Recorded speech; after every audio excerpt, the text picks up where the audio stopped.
ሰላም ሰላም ውድ የዩኒት ስኩል ቤተሰቦች፣ በዚህ ቻናል ትምህርቶችን በኦንላይን እያስተማርን እንገኛለን። የምናስተምራቸው ትምህርቶችም አማርኛ፣ እንግሊዘኛ፣ ሂሳብና ሌሎችንም ትምህርቶች በማስተማር ላይ እንገኛለን። ለመማር የምትፈልጉ ቤተሰቦቻችን ቪዲዮ ላይ ባስቀመጥነው ስልክ ወይም በኢሞ፣ በቴሌግራም፣ በዋትሳፕ በሌሎችም የሚዲያ አማራጮች ሃሎ ይበሉን፣ ይደውሉልን፣ ይማሩ። በዛሬው ትምህርታችን ቪዲዮአችን ደግሞ ራሳችን እንዴት በቀላል መንገድ በእንግሊዘኛ መግለጽ እንችላለን የሚል ትምህርት ወይም ቪዲዮ እንማማራለን። እንግዲህ ከዚህ ጋር የምታዩቸው የተለያዩ የእንግሊዘኛ አረፍተ ነገሮች ራሳችን እኔ እንደዚህ ነኝ፣ እኔ እንደዚህ ነኝ እያለን ራሳችን በቀላል መንገድ እንዴት መግለጽ እንችላለን የሚል ትምህርት ወይም ቪዲዮ ነው የምንማማረው። ከእናንተ የሚጠበቀው ሁሌም እንደምላችሁ ትምህርቱን ወይም ቪዲዮን ሳታቋርጡ እስከ መጨረሻው ድረስ ለመከታተል ሞክሩ። ወደ ትምህርቱ እንሂድ። ኦኬ፣ ከመጀመሪያው ስንጀምር የመጀመሪያው የእንግሊዘኛ ንግግር ወይም ደግሞ አረፍተ ነገር ምን እንደሚል እንመልከት። ኦኬ፣ የመጀመሪያው ፊደል እንደምታዩት ማነች? አይ ነች። ሶ አይን አይ ብለን ማንበብ እንዳለብን በተደጋጋሚ አይተናል። ሶ አይን አይ እንላለን። ኤና ኤም በአንድ ላይ አም ሚል ድምፅ አላቸው ወይም ደግሞ አም ተብሎ ይነበባሉ። ኦኬ፣ ወደዚህኛው ስንሄድ ኤፍኤን እንደ ፋ፣ ኤስን እንደ ስ፣ ቲን እንደ ት ማንበብ ነው። ስለዚህ በአንድ ላይ ሲነበብ ፋ ስ ት ፋስት ተብሎ ይነበባል። ሙሉ እናንብበው። አይ አም ፋስት። አይ አም ፋስት ምን ማለት ነው? ፈጣን ነኝ እያለን ራሳችን እየገለጽን ነው ማለት ነው። ኦኬ፣ ወደ ሁለተኛው ስንሄድ በተመሳሳይ ምንም ልዩነት የለውም። ልዩነቱ ከዚህ ጋር ብቻ ያሉ ቃላቶች ናቸው። ሶ አይን አይ እንላለን። ኤና ኤም አም ተብሎ እንደሚነበብ አየን። አም እንላለን። ኦኬ፣ ይህስ ምን ይላል? ኤስኤን እንደ ሳ እናነባለን። ዲን እንደ ድ በአንድ ላይ ሲነበብ ሳ ድ ሳድ። ሙሉን ላንብበው። አይ አም ሳድ። አይ አም ሳድ ምን ማለት ነው? ከፍቶኛል እያልነን ነው። ራሳችንን ከፍቶኛል እያልነን እየተናገርንን ነው ማለት ነው። ኦኬ፣ ወደሚቀጥለው ስንሄድ በተመሳሳይ አይን አይ እንላለን። ኤና ኤም አም ተብሎ እንደሚነበቡ አይተናል። ከዛ ወደዚህኛው ስንሄድ ኤችኤን እንደ ሀ፣ ፒፒ በአንድ ላይ ፕ ሚል ድምፅ አላቸው።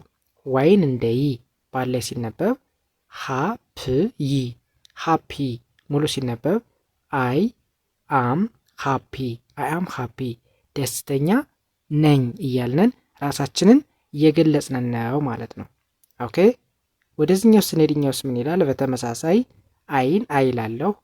ኤና ኤም አም ተብሎ እንደሚነበብ አይተናል።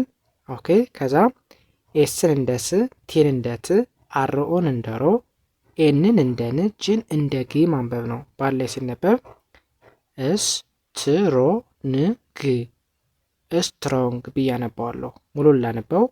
አይ አም ስትሮንግ። አይ አም ስትሮንግ ምን ማለት ነው? ጠንካራ ነኝ እያልን ነው። ኦኬ፣ ወደሚቀጥለው ስንሄድ በተመሳሳይ አይን አይ ላለሁ። ኤና ኤም አም። ከዛ ወደዚህኛው ስንሄድ ደብሊው ኢን እንደ ዊ፣ ኤ ከኢ ጋር ስትመጣ ሳይለንት ነች ወይም ደግሞ አትነበብም ብለናል። ስለዚህ ኤን እናልፍና ኬን እንደ ክ በአንድ ላይ ዊክ ዊክ። ኦኬ፣ ሙሉ ላንብበው። አይ አም ዊክ። አይ አም ዊክ ምን ማለት ነው? ደካማ ነኝ እያለን ራሳችንን እየገለጽን ነው ማለት ነው። ኦኬ፣ ይህን በእንደዚህ አይነት መንገድ ካየን ወደዚህኛው ስንሄድ የመጀመሪያው ምን ይላል? በተመሳሳይ አይን አይ እንላለን።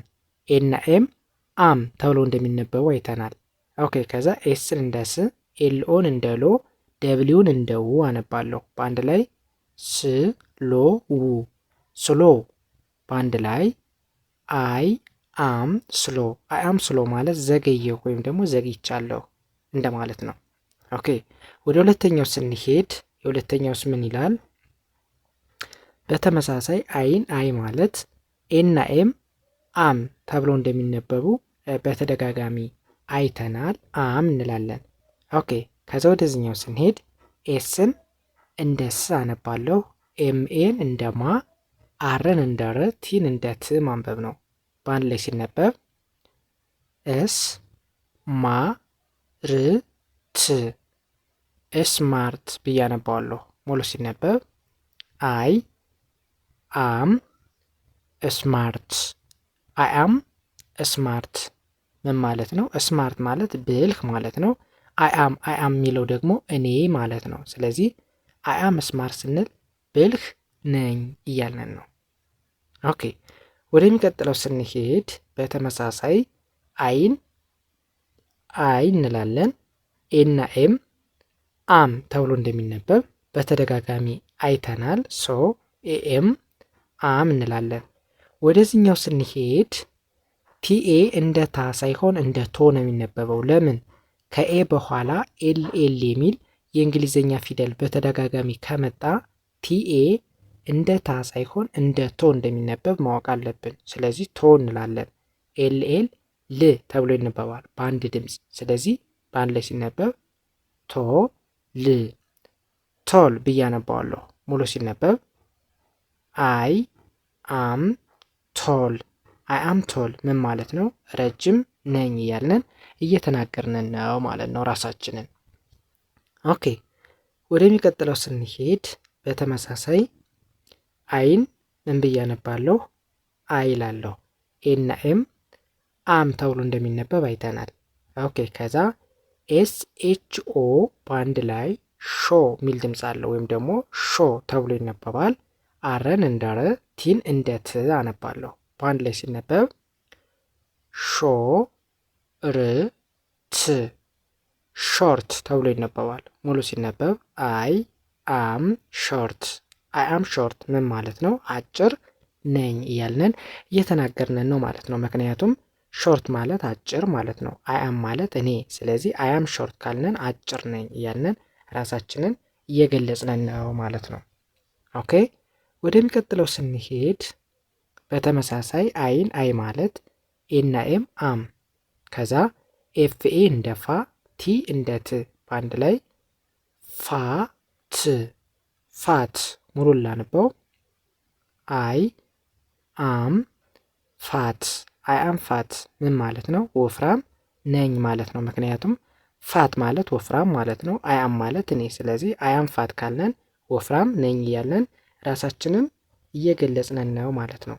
ኦኬ እንግዲህ በሙሉ ከዚህ ጋር የሚያየናቸው እኔ እያለን ራሳችንን እየገለጽን ነበር ማለት ነው። በሙሉ አይ አም የሚለው እኔ ማለት እንደሆነ መያዝ አለባችሁ። ከዛ የእነዚህን ቃላቶች ብቻ ትርጉም መያዝ ነው። ለምሳሌ ፋስት ማለት ፈጣን ማለት ነው። ስለዚህ አይ አም ማለት እኔ ከሆነ አይ አም ፋስት ካልነን ፈጣን ነኝ እያልን ነው። ከዚህ ጋር ደግሞ ሳድ ማለት መከፋት ማለት ነው። አይ አም ማለት እኔ ማለት ከሆነ አይ አም ሳድ ካለ አንድ ሰው ከፍቶኛል። ኦኬ ሃፒ ማለት እንደገምን ማለት ነው ደስተኛ። አይ አም ማለት እኔ አይ አም ሃፒ ካለን ደስተኛ ነኝ።